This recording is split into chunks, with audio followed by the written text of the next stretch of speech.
Assalamualaikum warahmatullahi wabarakatuh.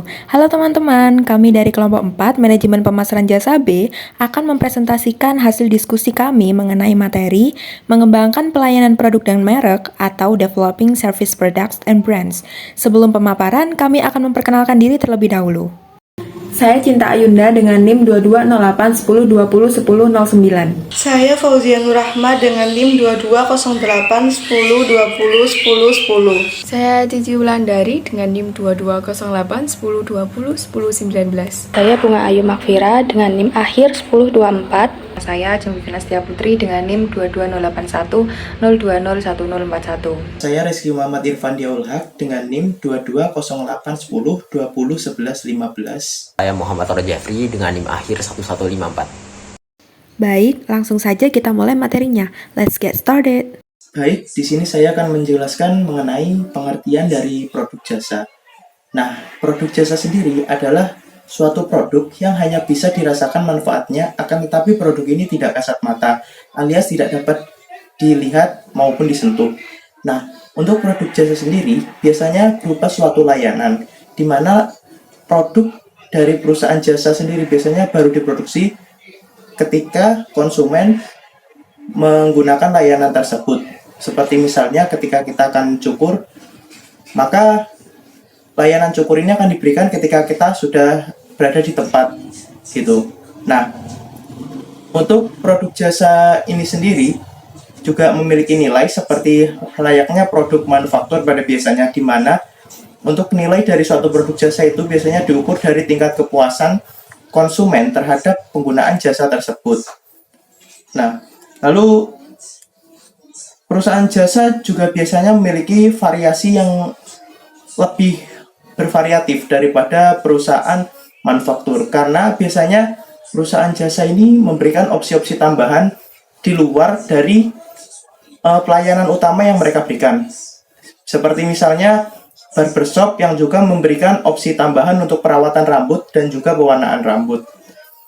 Dan hal itulah juga yang membedakan perusahaan jasa satu dengan yang lainnya. Selanjutnya akan dilanjutkan oleh rekan saya. Nah, selanjutnya yaitu the flower of service ataupun bunga layanan. Nah, ini adalah kerangka dasar dari pelayanan jasa. Nah, pada dasarnya layanan itu dibagi menjadi dua, yaitu layanan inti dan layanan tambahan. Layanan inti yaitu layanan itu sendiri, yaitu misalkan jasa laundry, maka layanan intinya yaitu laundry. Nah, kemudian layanan tambahan adalah layanan yang mengelilingi layanan inti. Jadi contohnya seperti gambar bunga. Nah, kelopak-kelopaknya ini yaitu layanan tambahan mengelilingi layanan inti, yaitu seperti informasi, konsultasi, dan juga pembayaran. Nah, layanan tambahan ini dibagi menjadi dua, yaitu layanan tambahan memfasilitasi dan layanan tambahan meningkatan. Nah, layanan tambahan, kita akan membahas terlebih dahulu layanan tambahan memfasilitasi. Nah, layanan tambahan memfasilitasi ini berguna untuk memperlancar layanan inti dan juga untuk membantu pelanggan untuk mendapatkan layanan produk inti, layanan inti itu secara lebih efektif. Nah, yang di dalam layanan tambahan memfasilitasi ini dibagi menjadi 4, yaitu informasi, order taking, billing, dan payment. Yang pertama, informasi. Informasi ini itu bisa membantu pelanggan untuk membuat keputusan yang tepat dan memahami apa yang diharapkan dari dari layanan yang mereka terima.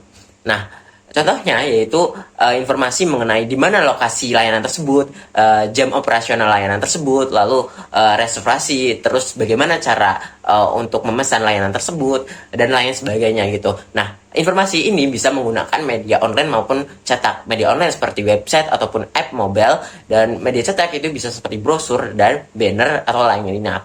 Nah, contohnya yaitu seperti perusahaan layanan pengiriman barang seperti JNE dan JNT. Mereka memberikan informasi nomor resi kepada pelanggan, kepada penerima barang maupun pengirim barang, untuk kemudian mereka itu bisa mengetahui lokasi keberadaan barang mereka dan juga informasi-informasi lainnya. Nah, selanjutnya yaitu order taking ataupun penerimaan pemesanan. Dibagi menjadi 3, yaitu proses pemesanan, reservasi, dan juga pengaplikasian. Nah, proses pemesanan ini bisa dilakukan secara online maupun onsite. Lalu, reservasi ini memuat seperti membantu pelanggan untuk mendapatkan akses layanan atau fasilitas tertentu. Nah, misalnya kamar, kos, kursi, dan juga meja, lalu juga mendapatkan pelayanan seperti penyewaan sewa kendaraan, lalu peralatan gitu. Nah, terus juga pelayanan dengan janji dengan tenaga profesional seperti pertemuan dengan dokter, pertemuan dengan konsultan, pertemuan dengan pengacara. Nah, dalam proses penerimaan pemesanan itu harus dilakukan secara sopan dan juga jelas agar pelanggan pun bisa menikmati, bisa puas dengan terhadap pelayanan tersebut. Nah, contohnya yaitu PT KAI yang bisa memberikan kemudahan bagi pelanggannya untuk memesan secara online dan juga memiliki tiket online yang bisa digunakan untuk memasuki stasiun dengan cara mencetaknya terlebih dari boarding pass yang tersedia di stasiun. Nah, baik, selanjutnya yaitu yang ketiga, itu layanan tambahan penagihan, yaitu meliputi faktor invoice, faktur, bahwa sesuatu yang harus dibayar oleh pelanggan. Nah, penagihan itu harusnya disediakan secara terukur, terus akurat, jelas, terus terperinci. Nah, pelanggan ini tidak suka menunggu untuk proses penagihan. Jadi, padahal biasanya penagihan yang terperinci itu membutuhkan waktu. Oleh karena itu, beberapa hotel ini menyediakan penagihan sementara, yaitu penagihan yang listnya tidak terlalu rinci untuk diberikan kepada pelanggan, kemudian pelanggan melakukan pembayaran. Nah, setelah itu penagihan yang terperinci itu dikirimkan melalui email, sehingga pelanggan bisa melihat apakah penagihan tersebut sudah benar, rincian penagihan tersebut sudah benar atau belum. Jika belum, jika ada sesuatu yang salah, mungkin bisa disampaikan kepada perusahaan gitu. Baik, selanjutnya yang keempat, yaitu ada pembayaran. Pembayaran biasanya dilakukan secara mandiri oleh pelanggan, kecuali akun bank. Biasanya itu secara otomatis. Nah, untuk memperlancar proses pembayaran bagi pelanggan, kita harus menyediakan uang pecahan untuk kembalian pembayaran pelanggan. Nah, selain itu, kita juga harus selalu menjaga alat-alat pembayaran agar selalu terjaga gitu. Nah, yang ketiga itu kita juga bisa menyediakan berbagai metode pembayaran, misalnya melalui nomor rekening ataupun melalui dompet digital, dan juga melalui pembayaran dengan media elektronik lainnya seperti PayPal. Begitu. Oke, selanjutnya ada Enchaining Supplementary Service. Yang pertama ada konsultasi. Konsultasi yang efektif memerlukan pemahaman tentang situasi masing-masing dari pelanggan. Contohnya saran sesuai, konseling pribadi, dan pelatihan penggunaan layanan. Nah, konseling pribadi ini mewakili pendekatan yang lebih halus karena memahami situasi mereka dan menemukan solusi secara pribadi. Yang kedua ada keramahan. Keramahan ini identik dengan kesenangan saat bertemu dengan pelanggan. Nah, bisnis yang dikelola dengan baik pastinya akan memastikan bahwa karyawannya memperlakukan pelanggan dengan baik pula. Unsur dari keramahan kurang lebih ada 3. Yang pertama, salam, makanan dan minuman, dan ruang tunggu. Kualitas keramahan ini memainkan peran penting dalam menentukan kepuasan pelanggan. Selanjutnya ada penyimpanan. Ketika pelanggan mengunjungi suatu layanan, mereka seringkali membutuhkan bantuan untuk barang-barang pribadinya. Contoh dari penyimpanan ini antara lain penitipan anak, penitipan hewan, parkir kendaraan, dan yang terakhir ada pengecualian atau beberapa layanan tambahan. Yang pertama ada permintaan khusus. Pelanggan dapat meminta layanan yang memerlukan penyimpanan dari prosedur normal. Permintaan umum berkaitan dengan kebutuhan pribadi, termasuk perawatan anak atau peralatan medis yang lain yang sedang dibutuhkan. Selanjutnya ada penanganan pengaduan saran atau pujian. Kegiatan ini memerlukan prosedur yang jelas. Pelanggan harus mudah mengungkapkan ketidakpuasannya, memberikan saran perbaikan atau menyampaikan pujian. Demikian pula penyedia layanan harus memberikan anggapan yang tepat dengan cepat. Dan yang terakhir ada restitusi, yaitu banyak pelanggan mengharapkan kompensasi atas kegagalan kinerja yang serius. Kompensasi dapat berupa perbaikan berdasarkan garansi, penyelesaian hukum, pengembalian uang, tawaran layanan gratis, atau bentuk pembayaran lainnya. Dan yang terakhir ada managing the flower of service yang sudah dijelaskan di depan oleh teman saya. Komponen flower of service dapat berfungsi sebagai daftar periksa dalam pencarian berkelanjutan untuk cara-cara baru guna menambah produk inti yang sudah ada dan merancang penawaran baru. Tentang materi branding service, di mana branding ini memegang peranan penting dalam pelayanan merek yang kuat yang memungkinkan para pelanggannya ini memvisualisasikan dan memahami produk untuk lebih baik. Hal ini dapat mengurangi persepsi resiko moneter, sosial, atau keselamatan pelanggan dalam membeli layanan tersebut. Nah, di mana pencitraan merek dapat diterapkan pada tingkat korporat, tingkat layanan, dan pengalaman layanan yang hampir ini tidak hanya mudah untuk dikenali tetapi juga mempunyai arti bagi pelanggan tersebut karena mewakili cara tertentu dalam menjalankan bisnisnya. Nah, di mana menerapkan nama merek pada masing-masing produk ini memungkinkan perusahaan untuk mengkomunikasikan kepada pasar sasarannya. Branding service yang pertama ini ada arsitektur merek layanan pada tingkat korporat, di mana ada 4 opsi. Yang pertama itu ada branded house. Nah, istilah ini salah satu jenis arsitektur merek yang penting dipahami, yaitu branded house. Nah, menurut Ignite Brands, brand house ini umumnya digunakan oleh perusahaan besar, di mana mereka ini akan menampilkan nama merek utama bersama dengan deskripsi produk atau layanan dari sub-brand mereka. Nah, pendekatan ini mengandalkan loyalitas pelanggan yang akan membeli produk dengan merek tanpa perlu mengetahui deskripsi fitur atau fungsi dari sub-brand tersebut. Nah, keuntungan dari jenis arsitektur merek ini termasuk penghematan biaya iklan yang lebih efisien serta strategi untuk mengekspos sub-brand dengan efektif. Kemudian, opsi yang kedua, ada opsi arsitektur merek sub-brand kita, yaitu sebagai konsumen dari produk suatu brand itu pasti pernah merasakan experience suatu produk yang dibeli pada merek yang berada di dalam suatu merek. Nah, istilah ini disebut sub-brand. Sub-brand ini bisa menjadi tools dari strategi marketing untuk memperkenalkan produk baru dari suatu mother brand tanpa menghilangkan atribut brand tersebut. Nah, sub-brand ini memanfaatkan aset dari mother brand untuk meningkatkan exposure dan fokus pada kategori brand tersebut untuk membentuk market baru. Seperti contohnya, mother brand itu Samsung, kemudian untuk sub-brandnya sendiri yaitu Samsung Galaxy.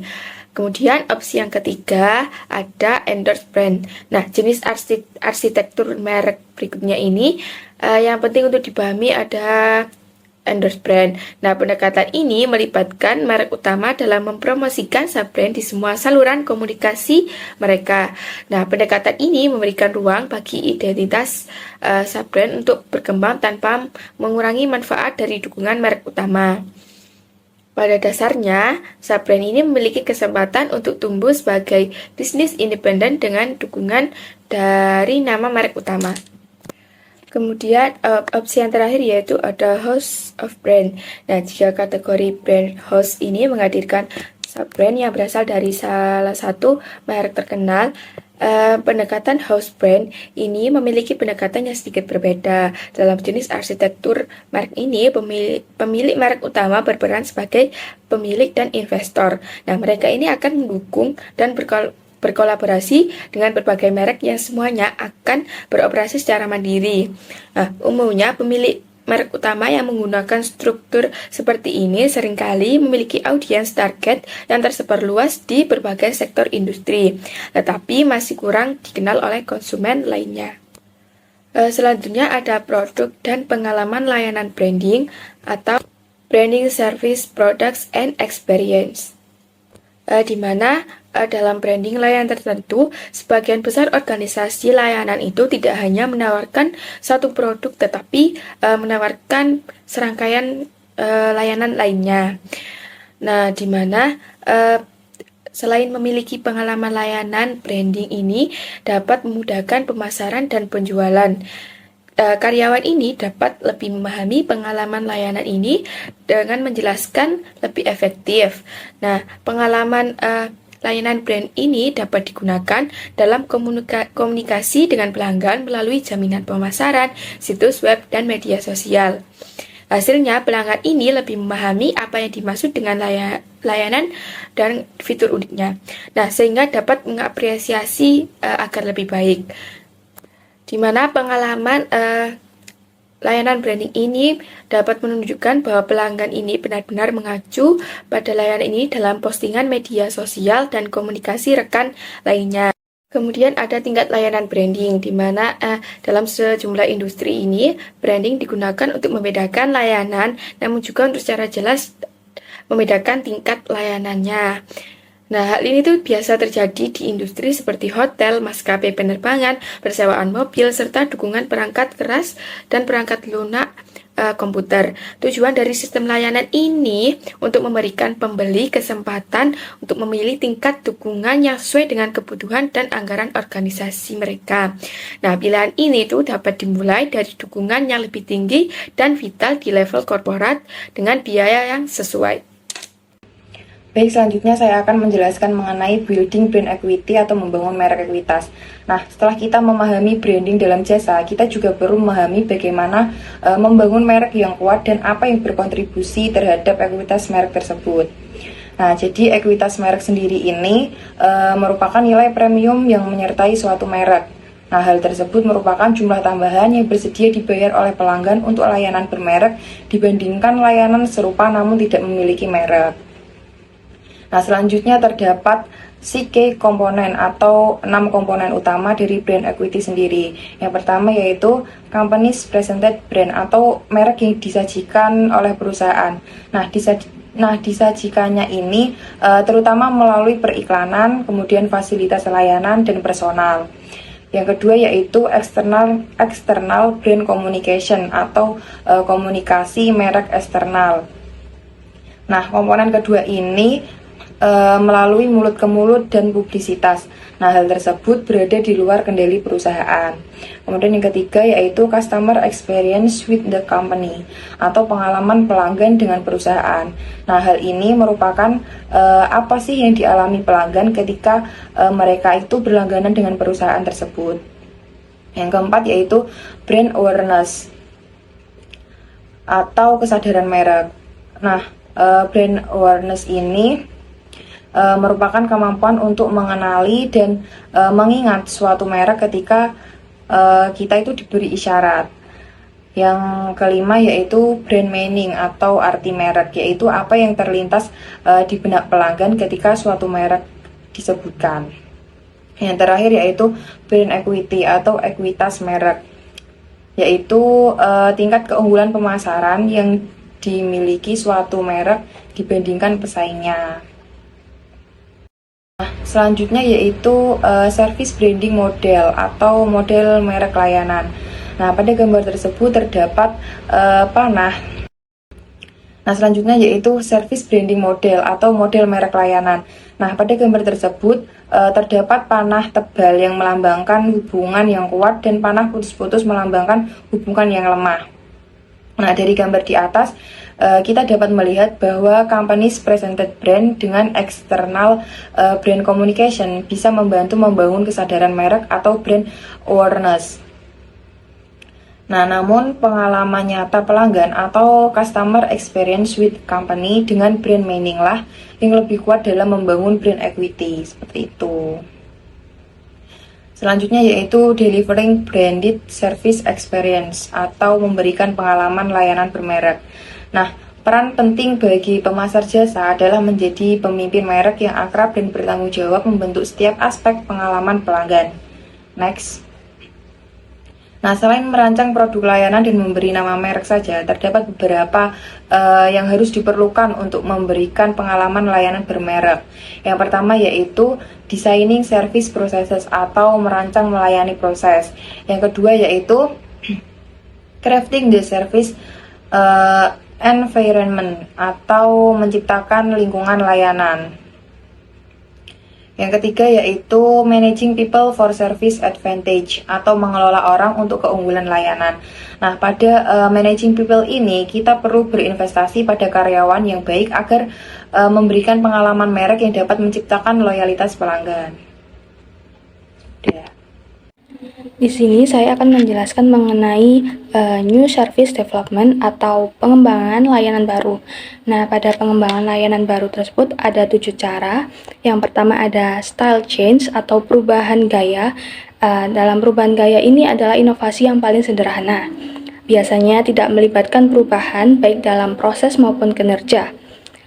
Namun, seringkali sangat terlihat menciptakan kegembiraan dan mungkin berfungsi untuk motivasi karyawan. Contohnya termasuk mendesain ulang cabang retail, situs web, atau seragam untuk karyawan lainnya. Yang kedua ada service improvement. Nah, service improvement sendiri ini adalah peningkatan layanan yang merupakan jenis inovasi yang paling umum. Pada hal ini melibatkan perubahan kecil dalam kinerja produk, termasuk perbaikan pada produk inti atau tambahan layanan yang ada. Pada perubahan ini merupakan peningkatan sederhana namun unik yang dapat meningkatkan pengalaman pelanggan. Yang ketiga ada supplementary service innovation atau inovasi layanan pelengkap yang berupa penambahan unsur-unsur fasilitasi atau peningkatan layanan baru pada layanan inti yang sudah ada atau peningkatan signifikan pada layanan tambahan yang sudah ada. Nah, inovasi berteknologi rendah untuk layanan yang sudah ada dapat berupa penambahan tempat parkir di lokasi atau menyetujui pembayaran melalui ponsel pintar.